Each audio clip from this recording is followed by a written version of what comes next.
ॐ तव कथामृतं तप्तजीवनं कविभिरीडितं कल्मषापहं श्रवणमङ्गलं श्रीमदाततं भुवि गृह्णन्ति ये भूरिदा जना। श्री रामकृष्ण वचनामृत। चर्चा चल रही थी ब्रह्म तत्व तथा आद्याशक्ति। श्री रामकृष्ण देव केशव बाबू को बताए थे। धर्म चर्चा के प्रसंग में श्री रामकृष्ण देव केशव बाबू से कहे थे, भक्त भागवत भगवान। यहाँ तक तो केशव बाबू उच्चारण कर पाए थे, लेकिन जब श्री रामकृष्ण देव बोले और बोलो गुरु कृष्ण वैष्णव, तो केशव बाबू बोले कि नहीं, इतना आगे मत ले जाइए, नहीं तो लोग हमको गोड़ा वैष्णव कहेंगे, क्योंकि ये लोग निराकार ब्रह्म के उपासक थे। श्री रामकृष्ण के संस्पर्श में आने से केशव बाबू आद्याशक्ति को भी मानते हैं, लेकिन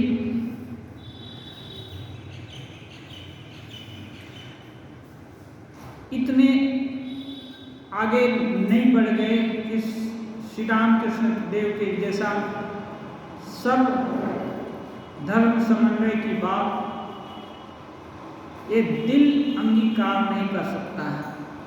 और ये लोग अच्छे साधक थे, ऐसा नहीं कि मुख में एक कहते हैं सोचते दूसरा है और करते तीसरा है। इसलिए वो बोले कि और आगे रहने दीजिए महाराज। तो श्री रामकृष्ण देव बोले ठीक है। श्री रामकृष्ण देव कहते हैं त्रिगुणातीत होना बड़ा कठिन है। तीन गुणों के अतीत, माने किसी गुण का उस पर जैसे जोर करके अधिकार नहीं है। जैसे बच्चे कभी पर कुछ करते हैं, कभी कुछ करते हैं, उन्हें किसी से आसक्त नहीं है, लेकिन वही बड़े हो जाने पर कुछ एक एक विशेष चीज के प्रति लगाव हो जाता है और किसी विशेष चीज के प्रति विरक्ति का भाव हो जाता है, विद्वेष हो जाता है, घृणा हो जाती है। बहुत तरह का ये गुणों के प्रभाव के कारण होता है। अब गुणों के अधीन हो गए। अब सत्वगुण का प्रभाव है तो भगवत भजन, ईश्वर चर्चा आदि होती है, और रजोगुण का प्रभाव है तो दिखावा ज़्यादा होता है और शक्ति का प्रदर्शन होता है। तमोगुण का प्रभाव है तो आलस्य, निद्रा, व्यसन आदि होता है। इसलिए श्री रामकृष्ण देव कहते हैं त्रिगुणातीत होना बड़ा कठिन है। ईश्वर लाभ किए बिना वह संभव नहीं। त्रिगुणातीत होना और ईश्वर लाभ होना मोटा मोटी एक ही जैसा है। बच्चे जैसे उनके ऊपर गुणों का प्रभाव नहीं है, लेकिन वे एकदम त्रिगुणातीत नहीं है, माने कम है। थोड़े देर के लिए वो किसी चीज़ को पकड़ कर रखते हैं तो उसके बाद वो उसको भूल जाते हैं या उसको ये नहीं है। जैसे नींद में है सांप, तो इसका मतलब सांप के अंदर क्रिया शक्ति नहीं है, उसको काटने की शक्ति नहीं, ऐसी नहीं, सब है, लेकिन नींद में है तो देखने में प्यारा प्यारा अच्छा लगता है। ऐसे ही बच्चों में जो भी राग, द्वेष, भय, अभिनिवेश, जो कोई भी ये है, ये सब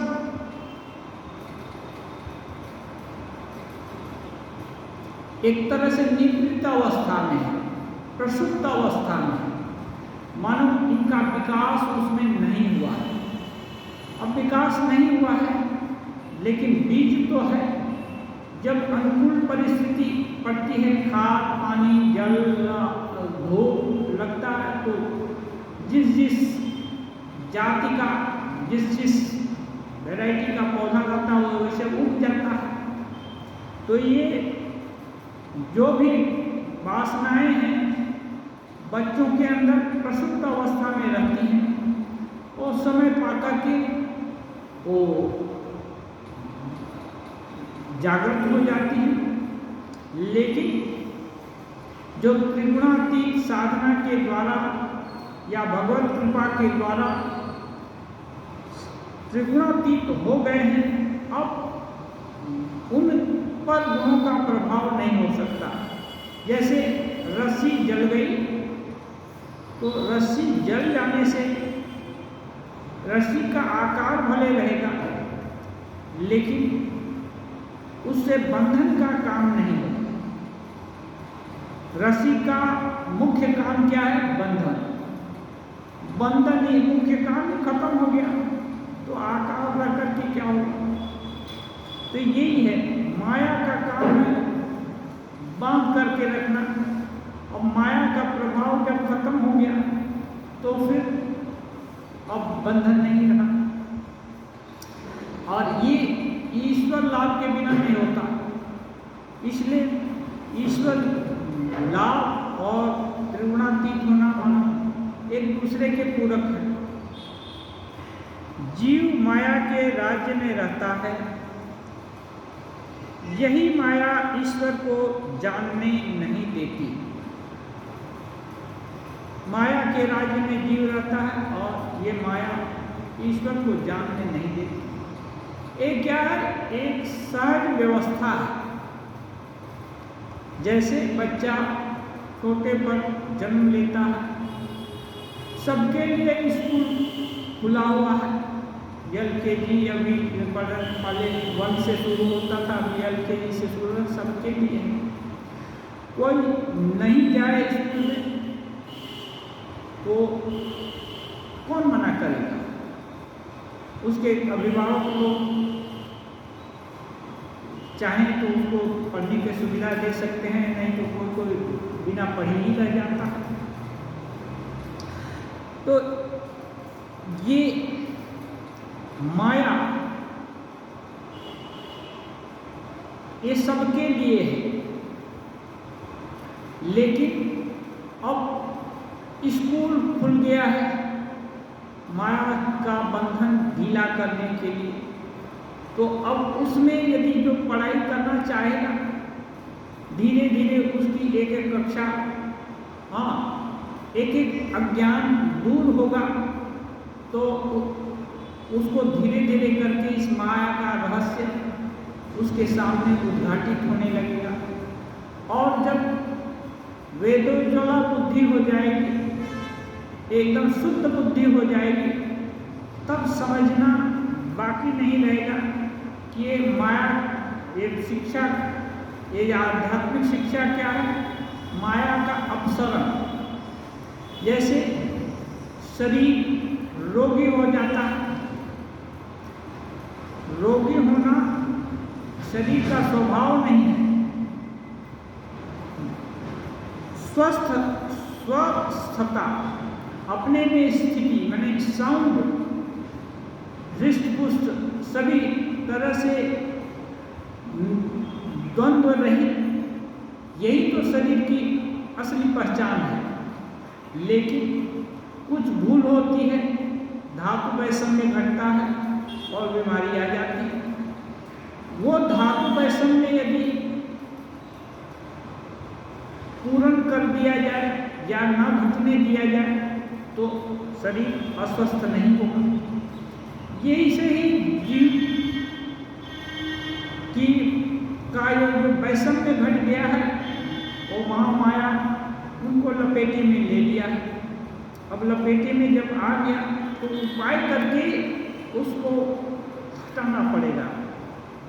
तो ये जब तक महामाया का राज्य स्वीकार्य है या उनके अधीन रहना चाहते हैं, अच्छा लग रहा है, तब तक ईश्वर को जानने की जो नहीं है।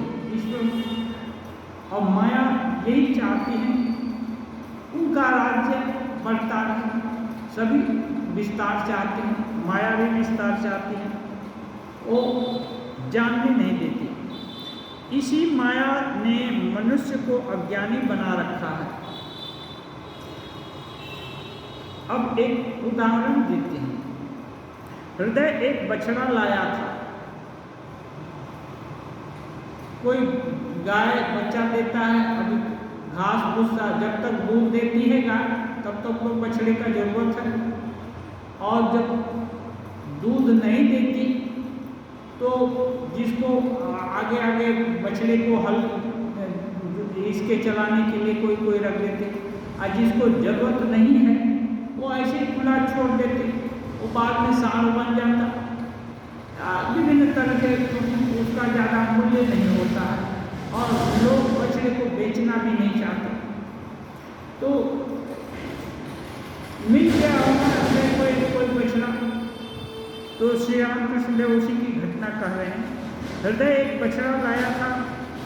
एक दिन मैंने देखा कि उसने बांस में बांध दिया है चारा चुगाने के लिए, माने घास खाएगा इसलिए बांस में बांध दिया है। मैंने पूछा, हृदय तू रोज उसे वहाँ क्यों बांध रखता है? श्री रामकृष्ण देव अपनी बात कर रहे हैं, उससे पूछे तुम उसको वहाँ बांध क्यों रखता है? हृदय ने कहा, मामा बछड़े को घर भेजूंगा, बड़ा होने पर वह हल में जोता जाएगा। अभी छोटा सा बच्चा है, लेकिन हृदय गृहस्थ आदमी है, घर में खेती है, तो बोलता है घर भेजूंगा और वो हल में जोता जाएगा। कब बड़ा होगा, कितने साल बाद, तो घर में चलेगा। जो ही उसने कहा मैं मूर्छित होकर गिर पड़ा। सोचा कैसी माया का खेल है, क्या माया का खेल है। श्री रामकृष्ण ने कब बच्चा बड़ा होगा, कब ये होगा, जोतने लायक होगा, और यहाँ से उतना दूर जाएगा, कई सौ किलोमीटर दूर। ये सोचकर रामकृष्ण देव बोलते हैं वो बेहोश हो गए। ये माया का खेल, ये माया ना रहे तो ऐसा नहीं हो सकता। कह रहे हैं कहाँ तो कमारपुकुर, सीहोर और कहाँ कलकत्ता, बहुत दूरी है। यह बछड़ा उतना रास्ता चलकर जाएगा, वहाँ पढ़ता रहेगा, फिर कितने दिन बाद हल जोतेगा। इतनी कल्पना ये माया ही करा लेती है। इसी का नाम है संसार, इसी को माया कहते हैं। बड़ी देर बाद मेरी मूर्छा टूटी थी। श्री रामकृष्ण देव कहते हैं बड़ी देर बाद मूर्छा टूटी थी। अब ये रामकृष्ण देव के लिए अटपटी बात भले हो सकती है, लेकिन अधिकांश लोगों के लिए तो ये स्वाभाविक बात ही है। यही स्वाभाविक है।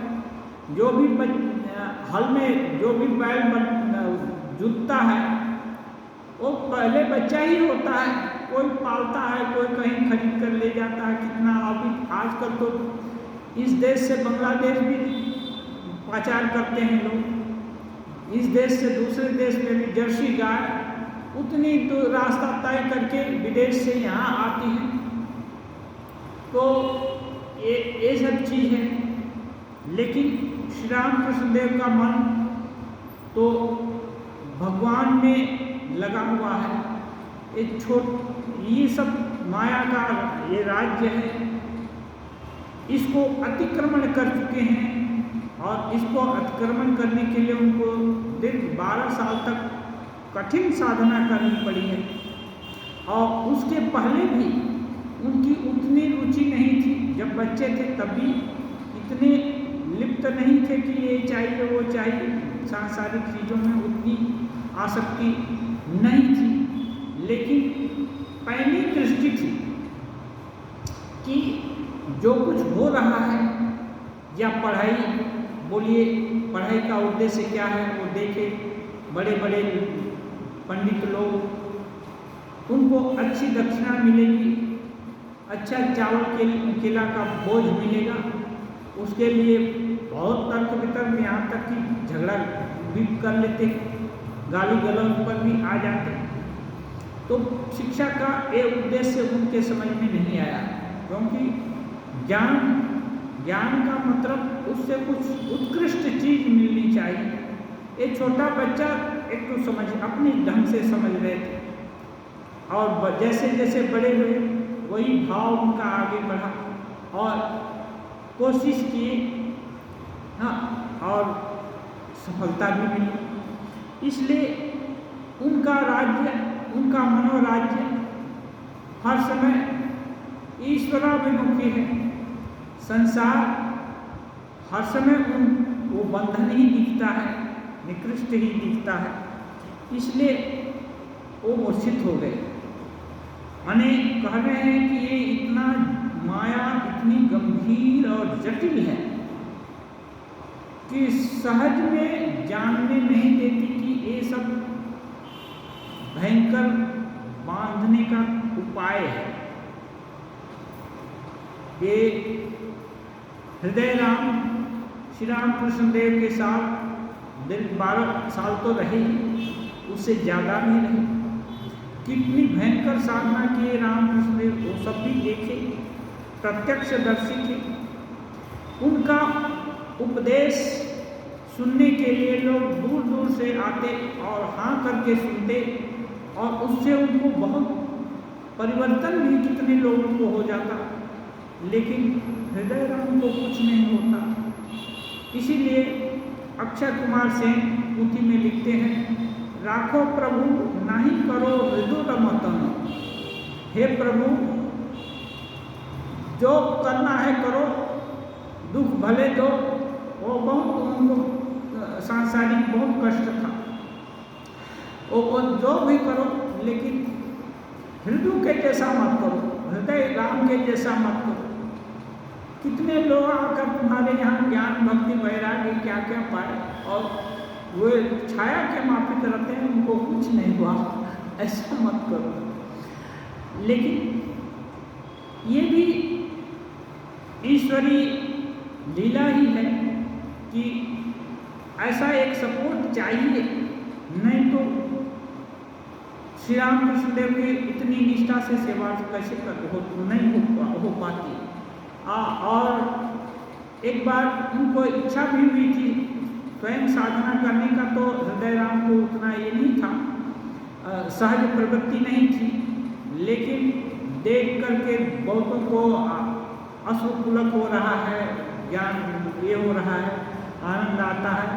एक करके एक दिन मांगे भी बैठे थे मामा को कि तुम हमको भी कुछ कर दो।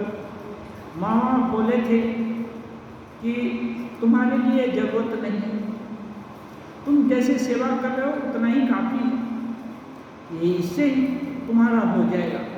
उनको विश्वास नहीं हुआ, फिर भी जिद करने लगे। तो ठाकुर कृपा करके बोले, क्या जाने माँ जाने, और माँ जाने बोल दिए तो इसका मतलब माँ की इच्छा उनकी इच्छा एक ही भूत हो गई है। एक दिन हृदय राम को दिव्य दर्शन हुआ। देखते हैं रामकृष्ण देव एकदम रामकृष्ण देव जा रहे थे पंचवटी की तरफ, एकदम दिव्य ज्योतिर्मय शरीर। हठात देखते हैं कि उनके पैर जमीन पर नहीं पड़ रहे हैं, और उसके बाद अपने तरफ नजर उनकी गई तो देखते हैं वो भी ज्योतिर्मय देहधारी हैं, और ध्यान से देखें तो देखते हैं उनका भी पैर जमीन पर नहीं है। तो हृदय राम को मालूम था देवताओं का पैर जमीन पर नहीं पड़ता, उनको जमीन की जरूरत नहीं होती है, इच्छा मात्र से यहाँ कहीं भी चले जा सकते हैं, जाते हैं। तब अधैर्य होकर के, अधीर होकर के हर्ष से चिल्लाने लगे, अरे मामा, हम लोग तो इस दुनिया के लोग नहीं हैं, आओ हम जहाँ तहाँ घूम घूम करके जीवों का परित्राण करें। हाँ, जीवों के कल्याण के लिए हम लोग आए हैं। इतना बड़ा जोर जोर से चित्कार करने लगे। और श्री रामकृष्ण ने और पास में आकर बोला, लोग जन दौड़ कर आ जाएंगे, क्या एक तो गोल हो गया, यहाँ गड़बड़ी हो गई। लेकिन कौन सुने इनकी। अब तो असली खजाना देख लिया है ना। जब देख लेगा कोई घर में खोदते खोदते कि उसके यहाँ कई हंडा सोना है, तो अब वो अपने को गरीब समझेगा।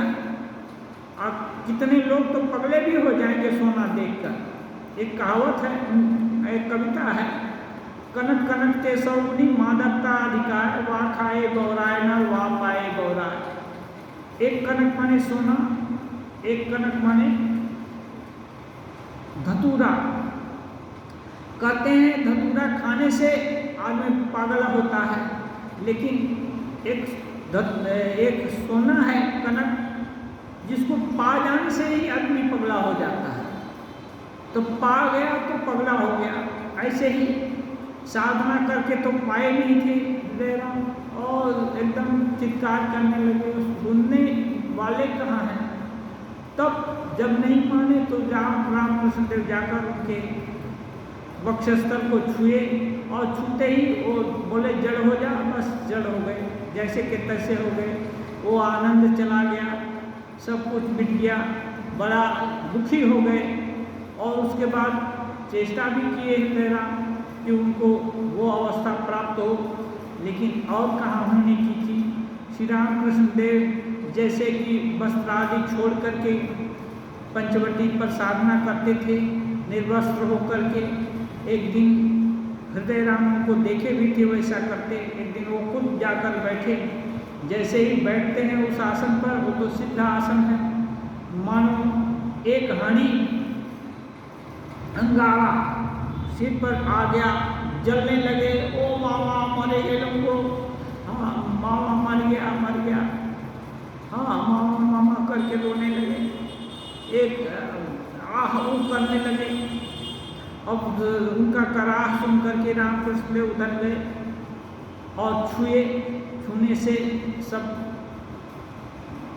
शरीर शीतल हो गया, और बोले तुमको मैंने मना किया था ये सब मत कर, तो झूठ अपना तुम सेवा करता है, इतना ही काफी तुम्हारे लिए। तो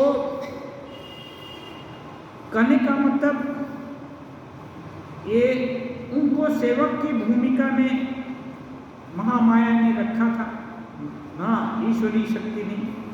तो लेकिन ये जानने नहीं दिया कि इतना करने से ही उनका कल्याण हो जाएगा। श्री रामकृष्ण अवतार में ये हृदय राम की भूमिका बहुत ऊंची है, लेकिन ये जान जाते हृदय राम तो कल्याण हो जाता, फिर दुख नहीं रह जाता उनका। लेकिन इसको उनका दिल है कि मान नहीं पाया, ये उनको ये हुआ। तो ये क्या है, ये माया के कारण बहुत तरह की झंझट आ पड़ती है, और ये झंझट जानने नहीं देती। माया में रहकर ही आदमी मुक्त भी होता है, नहीं तो माया यदि न रहे तो मुक्ति किस काम की हो। आदमी स्वभाव से ही शुद्ध बुद्ध मुक्त स्वभाव आत्मा है, लेकिन माया ही है जो कि ये जानने नहीं देती, इतना भेद कर दिया है। तो इस माया का भी एक ये है, क्या बोलते हैं, उसका भी एक महत्वपूर्ण स्थान है कि माया के अंदर ही रहकर माया से भी बाहर जाया जा सकता है। तो श्री रामकृष्ण देव कहते हैं ये जो है वो माया का खेला देख करके मूर्छित हो गए। हृदय राम के ऊपर गुस्सा नहीं हुए, ये माया का खेला है, वो क्या कर सकता है, माया के अधीन जीव उपाय नहीं करता है। इसलिए जो बड़े लोग हो जाते हैं आध्यात्मिक, ता में उन्नत जो हो जाते हैं आध्यात्मिक भाव में, वे लोग किसी को हेय दृष्टि से नहीं देखते। क्यों? वो चंडी में है ना, यं कामये तं तम उग्रं कृणोमि तम ऋषिं तम ब्रह्माणं तम सुमेधाम। जिसको चाहूंगी ऋषि कर दूंगी, ब्रह्मा बना दूंगी, सुमेधा कर दूंगी, हाँ, और जिसको चाहूंगी नीचे भी गिरा दूंगी, माया में और बंधन का जटिल स्तर उसके ऊपर लगा देंगे। तो इसलिए ये जो उन्नीत साधक लोग हैं वो किसी को हेय दृष्टि से नहीं देखते। इस दुनिया में कोई हेय दृष्टि नहीं, ये सब ईश्वरीय खेला है। अब इस खेला माया के खेला से थोड़ा बच जाए जो, तब उसको इस दुख सुख जो है ये जो माया का, उससे वो निस्तार पा जाए, यही बात है। श्री रामकृष्ण प्रायः रात दिन समाधिस्थ रहते हैं। उनका बाहरी ज्ञान नहीं के बराबर होता है, केवल बीच बीच में भक्तों के साथ ईश्वरीय प्रसंग और संकीर्तन आदि करते हैं। करीब 3-4 बजे मास्टर ने देखा कि वे अपने छोटे तख्त पर बैठे हैं, भावाविष्ट हैं। थोड़ी देर बाद जगन माता से बातें करते हैं। माता से वार्तालाप करते हुए एक बार उन्होंने कहा, माँ, एक कला भर भक्ति क्यों दी? थोड़ी देर चुप रहने के बाद फिर कहते हैं, माँ, समझ गया, एक कला ही पर्याप्त होगी, उसी से तेरा काम हो जाएगा, जीव शिक्षण होगा। अब ये किसके विषय में है? क्योंकि कभी कभी भक्त लोगों का कितनी उन्नति हुई, श्री रामकृष्ण देव माँ से जान लेते थे या माँ बता देती थी ये इतना उन्नत हो गया है। तो किसी को एक कला, माने 16 कला होती है, चंद्रमा की 16 कलाएँ होती हैं। 16 कला में एक कला, एक घटता, एक एक कला रोज घटता है, एक एक कला बढ़ता भी है, ऐसे। तो एक कला माने 16वां भाग, इतना क्यों दिया? तो बोलते हैं, ठीक, माँ सुझाव दे रही है कि नहीं, इसी से बहुत हो जाएगा। तो बोल रहे हैं कि हाँ मैं समझ गया, इसी से तुम्हारा काम बहुत हो जाएगा, हाँ, इसी से जीव शिक्षा हो जाएगी, इसलिए इसको इतनी शक्ति दिया। अब एक केशव चंद्र सेन के विषय में है ना किसके विषय में है, ये बोलना मुश्किल है। अब मास्टर महाशय अपने से चिंतन कर रहे हैं, क्या श्री रामकृष्ण इसी तरह अपने अंतरंग भक्तों में भक्ति संचार कर रहे हैं? क्या यह सब तैयारी इसीलिए हो रही है कि आगे चलकर वे जीवन को शिक्षा देंगे? मास्टर के अलावा कमरे में राखाल भी बैठे हुए हैं। श्री रामकृष्ण अब भी भगवान भाव मग्न हैं। राखाल से कहते हैं, तू नाराज हो गया था, मैंने तुझे नाराज किया, इसका कारण है, दवा अपना ठीक असर करेगी समझ करके।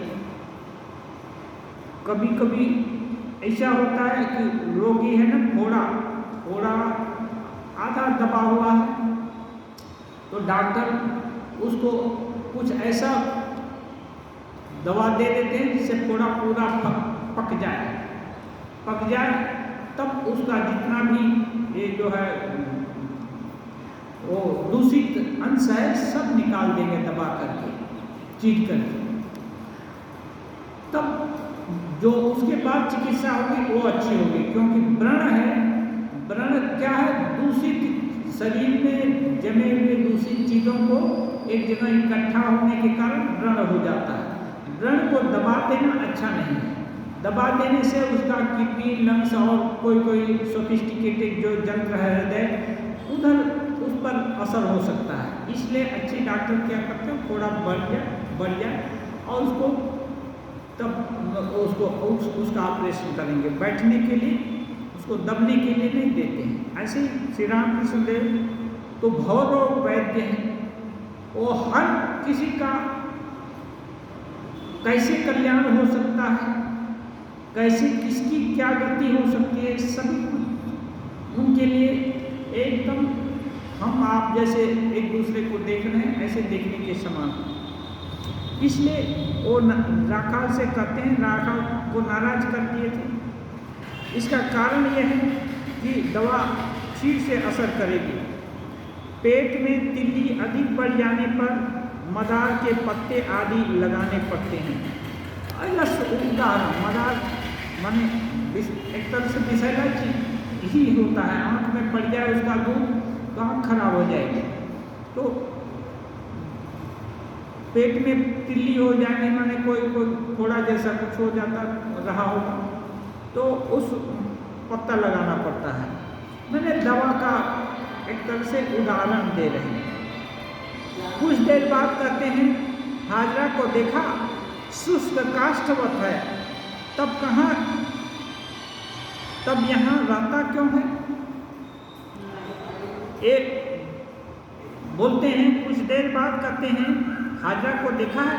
हाजरा महाशय एकदम ज्ञान चर्चा करते हैं, जैसे हृदय राम को कुछ असर नहीं होता है, वैसे हाजरा महाशय को भी श्री रामकृष्ण देव के भगवत प्रसंग की चर्चा से ज़्यादा कुछ आता जाता नहीं। तो श्री रामकृष्ण देव यहाँ क्यों रहता है? यहाँ रहता है मैंने दक्षिणेश्वर में रहता है श्री रामकृष्ण के संस्पर्श में। तो श्री रामकृष्ण देव हर कुछ मानते हैं कि माँ की इच्छा से हो रहा है, माँ का कुछ प्रयोजन है बोलकर यहाँ रहता है, नहीं तो यहाँ नहीं रह सकता है। तो कर रहे हैं, इसका कारण है जटिला कुटिला। जटिला कुटिला के रहने से लीला की पुष्टि होती है। अभी यहाँ दे रहे हैं फुटनोट में, श्री राधा की सास और ननद, श्री राधा है ना, उनकी सास और ननद, ये क्या है?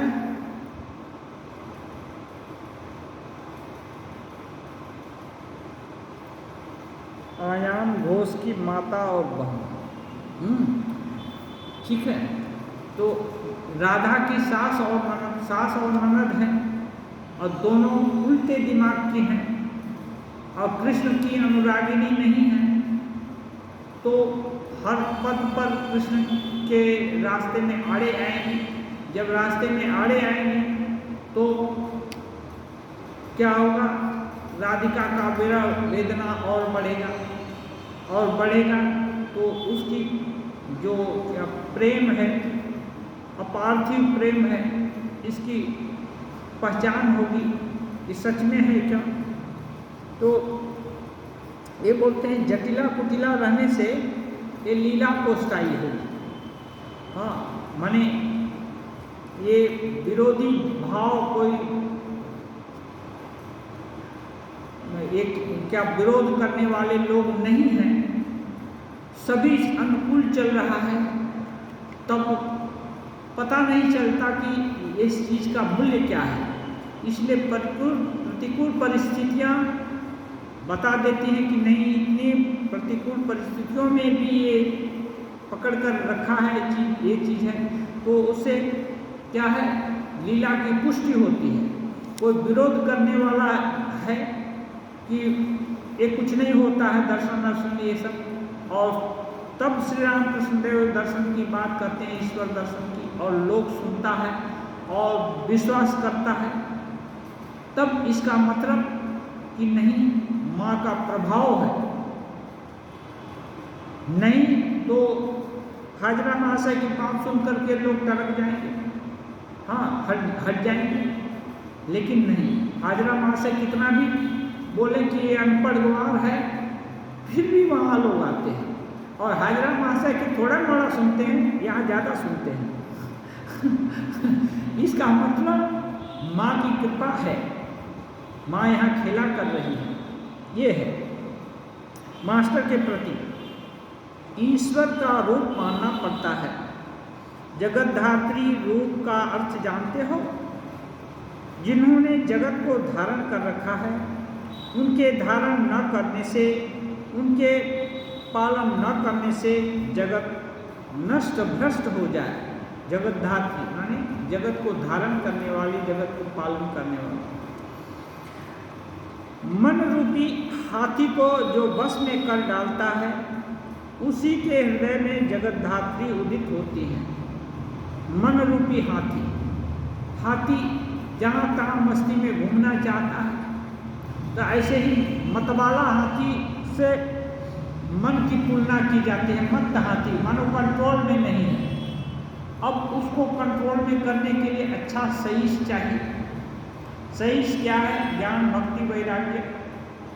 अब इसका चाबुक लगे तो धीरे धीरे करके ये हो जाएगा, और फिर जब आदत पड़ जाएगी तो हाथी अनुकूल हो जाएगा। जैसे मन है ना, ये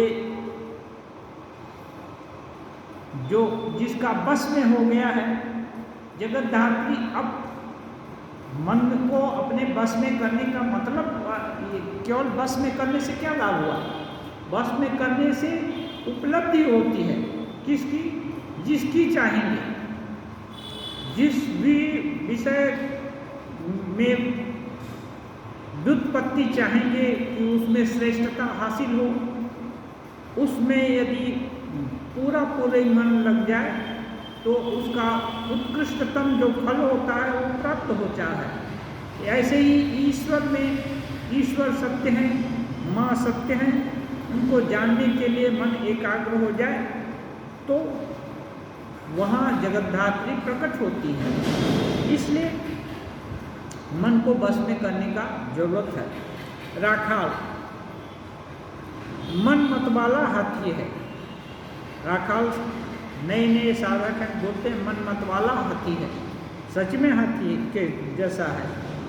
श्री राम कृष्ण सिंह वाहिनी का सिंह इसीलिए हाथी को डराए रखता है, दबाए रखता है। ये जो सिंह वाहिनी का हाथी है ना, सिंह, इसलिए हाथी को दबाता है, डराता है। संध्या समय मंदिर में आरती हो रही है। श्री रामकृष्ण भी अपने कमरे में ईश्वर का नाम ले रहे हैं। कमरे में धुनी लगी है। श्री रामकृष्ण हाथ जोड़कर छोटे तख्त पर बैठे हैं, माता का चिंतन कर रहे हैं। बेलघरिया के गोविंद मुखर्जी और उनके कुछ मित्रों ने आकर उनको प्रणाम किया और जमीन पर बैठे। मास्टर और राखाल भी बैठे हैं। बाहर चांद निकला हुआ है। जगत चुपचाप हंस रहा है। कमरे के भीतर सब लोग चुपचाप बैठे श्री राम कृष्ण की शांति मूर्ति देख रहे हैं। आप भावमग्न हैं। कुछ देर बाद बातें की, अब भी भावाविष्ट हैं। श्री राम कृष्ण के पास जाने से लोगों को, जो भगवत भक्त हैं या भक्ति क्या चीज़ है वो जानने की इच्छुक हैं, ऐसी जिनके दिल की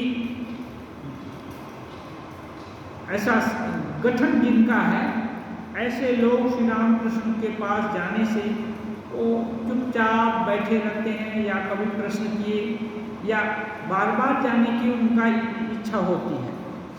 तो कोई ज़रूरी नहीं हर लोग प्रश्न करें, चुपचाप बैठने से भी उनको आनंद आता है।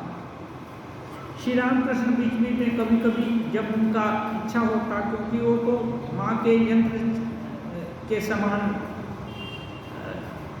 वो उनके हाथ के माँ के अधीन थे।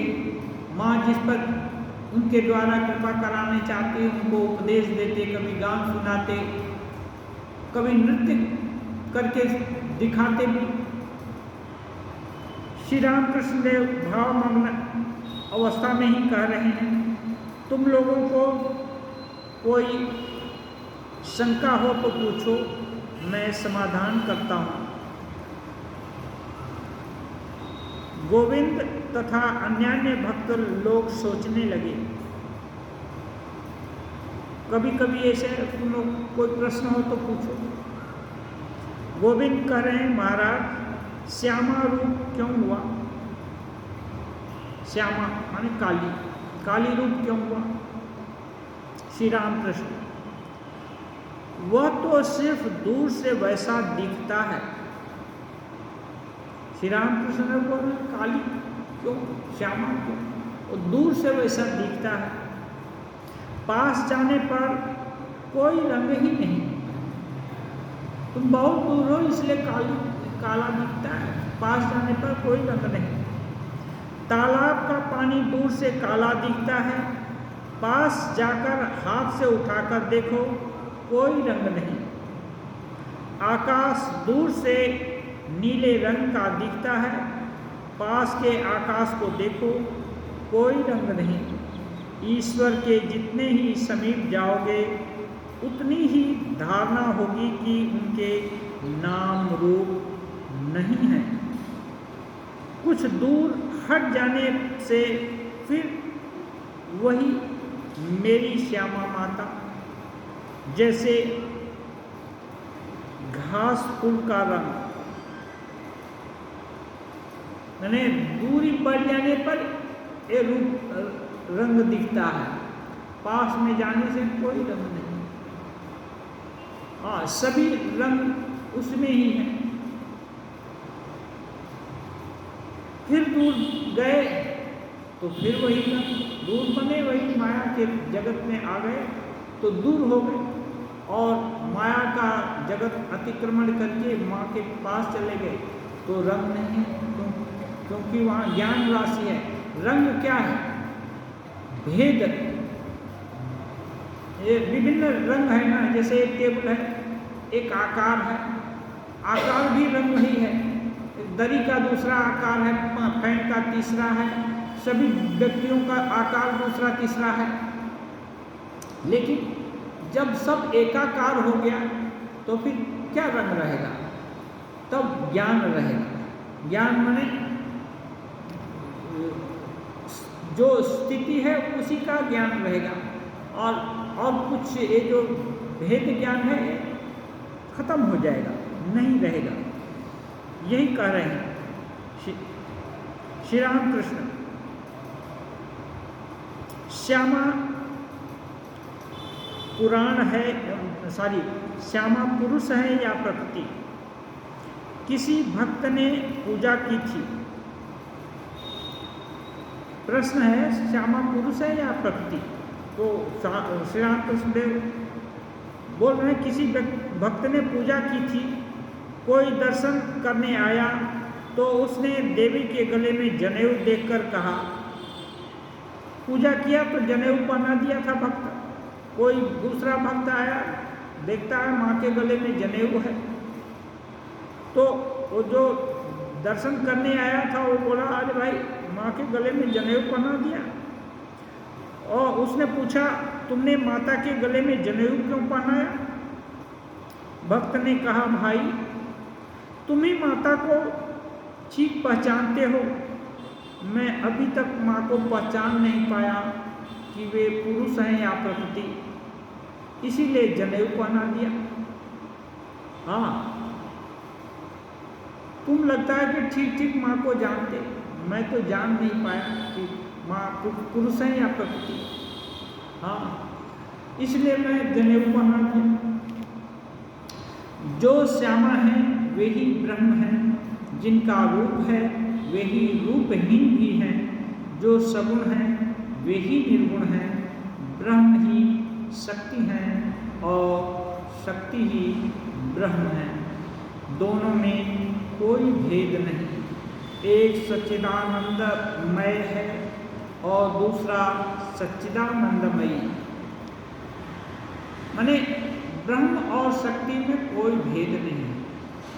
ये अभिन्नत्व की धारणा श्री रामकृष्ण देव स्वानुभव अपने प्रत्यक्ष दर्शन से बता रहे हैं।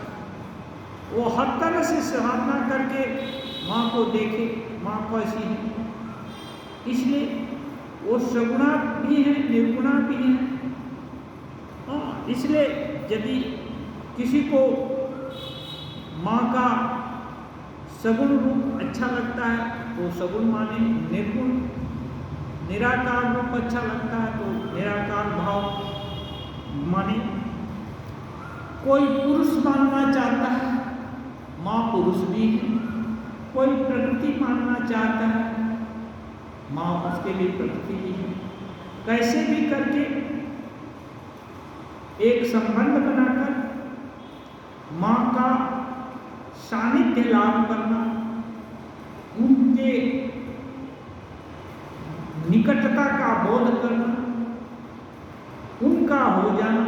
जैसे समुद्र का पानी बिछड़ा बिछड़ा भाव बनकर गया, कहाँ चट्टान पर गिरा, सूखा, फिर वहाँ से भाप बना, फिर कहीं गिरा नाला में गिरा तो फिर भाप बना, फिर ये नदी में गिरा, कहीं कहीं गिरते गिरते गिरते गिरते एक बार सुयोग आया, फिर आकर समुद्र में गिर गया। ऐसे ही ये जीव है, जो भी अवसर आज जुटे, यदि कैसे भी करके ईश्वर तत्व को में उसकी रुचि हो जाए या ईश्वर तत्व की उपलब्धि कर ले, तब काम बन जाए। उसके आगे वैसे स्वामी जी कहते हैं कि एक न एक दिन ऐसा आएगा कि ब्रह्मा से कीट पर्यंत सभी लोग मुक्त हो जाएंगे। ये साधना के द्वारा होगा, ये बात नहीं है, क्योंकि सभी लोग शुद्ध बुद्ध मुक्त स्वभाव ही है। तो एक दिन ऐसा आएगा कि ब्रह्म की करुणा होगी कि नहीं, हम सभी को समेट लेते हैं, सभी समुद्र में ही आ जाए, जितना पानी है सब समुद्र में ही आ जाए, या समुद्र नहीं पूरा धरती को इनगल्फ कर ले, खा ले, डुबो दे, तब धरती में समुद्र ही रह जाएगा, कोई पहाड़ नहीं रहेगा। तो कुछ भी, ये इसको बोलते हैं प्रलय काल के बादल फटते हैं और सब एकाकार हो जाता है, महारणों में पूरा डूब जाती है पृथ्वी। तो कहाँ क्या होता है, ये ईश्वर के लिए कोई असंभव बात नहीं है। इसलिए कैसे भी करके ईश्वरी तत्व जानने का, जिसको होश हो गया है कि ऐसा भी कुछ हो सकता है, तो अनुसंधान करें। और संत महात्मा लोग, स्वयं श्री राम कृष्णदेव ऐसे अवतार लोग आकर के बोल गए हैं, ईश्वर है, उनको देखा जा सकता है, उनके साथ बातचीत होती है और वे ही सत्य हैं। बाकी ये जो दिख रहा है ये टेम्पररी है, ये थोड़े दिन के लिए है, ये क्षणिक है, ये समझ जाना।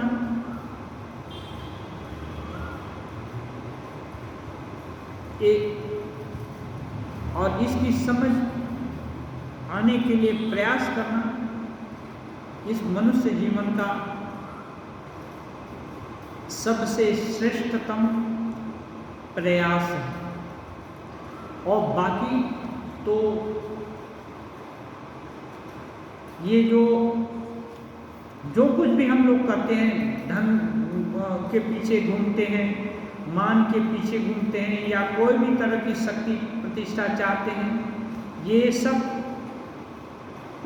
इसीलिए होता है कि आत्मा सबके अंदर है और वो इतनी महान है कि जब तक अपनी महानता का ठीक ठीक निदर्शन नहीं हो जाएगा, तब तक वो उसका जो रिसर्च है ना, उसकी खोज है ना, कहीं बंद नहीं हो सकती है। कैसे बंद होगा? बड़ा आदमी क्या छोटी चीज से तृप्त हो सकता है? छोटी उपलब्धि से तृप्त हो सकता है? नहीं हो सकता है। इसलिए जीव नहीं जानते कि उनके अंदर सर्वशक्तिमान खेला कर रहे हैं, लेकिन वो सर्वशक्तिमान की ही इच्छा है कि वो बैठने नहीं देते। इसलिए कोई धन से भी तृप्त नहीं होता, विद्वत्ता से भी तृप्त नहीं होता, और किसी चीज़ से नहीं तृप्ति होती। और यह तृप्ति तभी जाकर होती है जबकि स्वयं आत्मोपलब्धि हो जाती है, भगवत प्राप्ति हो जाती है। उसके आगे कैसे भी करके नहीं होती है। इसको ऋषि मुनि लोग देख लिए हैं, और सभी लोग कीड़ा से लेकर के जितना भी व्यक्ति जीव मनुष्य हैं, सब लोग प्रयास कर रहे हैं कुछ न कुछ ज़्यादा उपलब्धि करने का। ये खराब नहीं है ये, लेकिन गलत जगह रिसर्च हो रहा है, अंधेरे में टटोल रहे हैं। वही श्री रामकृष्ण देव जैसे अवतारी पुरुष लोग आकर बोलते हैं कि अंधेरे में टटोलता रहेगा तो जन्म मरण के चक्कर में पड़ता रहेगा। यदि श्रेष्ठता की उपलब्धि करनी ही है तो आवृत चक्षु होना पड़ेगा। हाँ, मुड़ करके अपने अंदर देखना होगा, अपने स्वरूप को में झांकना पड़ेगा, और उसकी उपलब्धि होने से तभी परम शांति होगी, परम सुख मिलेगा। उसके आगे केवल रिसर्च चलता रहेगा, खोज जारी रहेगी, सुख दुख का थपेड़ा लगता रहेगा। ये इसलिए जिसको होश हुआ है वो खोजे, नहीं तो अंतिम कभी न कभी होगा। स्वरूप से तो कोई विच्युत हो नहीं सकता, क्योंकि दूसरा है नहीं, एकम सब एक ही है, ब्रह्म ही है। ये जो भेद जो दिख रहा है ये एक्चुअली है नहीं, ये माया के कारण सब हो रहा है और होता ही रहेगा। लेकिन जब उनकी इच्छा होगी तो सभी लोग अपने स्वरूप का निदर्शन कर सकते हैं, और नहीं तो जो चाहते हैं प्रयास करके तो वो साधना करेंगे तो समय बचेगा, जल्दी भगवान की उपलब्धि होगी, और ये सब जन्म मरण का चक्र से जल्दी रिहा हो जाएंगे। यही बात है और कुछ नहीं। ओम निरंजनम नित्यम अनंत रूपम भक्तानुकंपानंत विग्रहम वै ईशावतारम परमेशमीड्यं तं रामकृष्णं शिरसा नमामि।